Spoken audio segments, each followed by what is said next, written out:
Hello guys, welcome to WM entertainments. അപ്പോൾ നമ്മളിവിടെ day 2 Christmas movie സജഷനുമായി വന്നിരിക്കുകയാണ്. അപ്പോൾ നമ്മളിന്ന് പറയാൻ പോകുന്നത് ചാൾസ് ഡിക്കൻസിൻ്റെ നോവൽ അഡാപ്റ്റ് ചെയ്തുകൊണ്ട് 2009 പുറത്തിറങ്ങിയ ക്രിസ്മസ് കരോൾ എന്ന ആനിമേഷൻ മൂവിനെ പറ്റിയാണ്. അപ്പോൾ കഥയിലായിട്ട് വന്നു കഴിഞ്ഞാൽ എബൻസർ സ്ക്രൂജ് എന്നൊരു മണി ലെൻഡർ ഉണ്ട്. ജിം ക്യാരിയാണ് ആ ക്യാരക്ടർ പ്ലേ ചെയ്യുന്നത്. എബൻസർ സ്ക്രൂജ് ഒരു ക്രിസ്മസ് ഹൈറ്ററാണ്.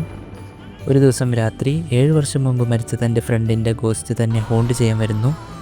എന്നിട്ട് എബൻസറിൻ്റെ ഫ്രണ്ട് എബൻസറിനെ വാൺ ചെയ്യുകയാണ് 3 സ്പിരിറ്റ് തന്നെ ഹോണ്ട് ചെയ്യാൻ വരുമെന്ന്.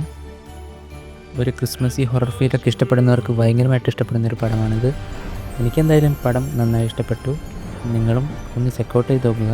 എന്നിട്ട് നിങ്ങളുടെ അഭിപ്രായം കമൻറ്റ് ബോക്സിൽ പറയുക. അടുത്ത മൂവി സജഷനുമായി അടുത്ത ദിവസം വരുന്നതാണ്. സോ മറക്കാണ്ട് ലൈക്ക് ചെയ്യുക, സബ്സ്ക്രൈബ് ചെയ്യുക.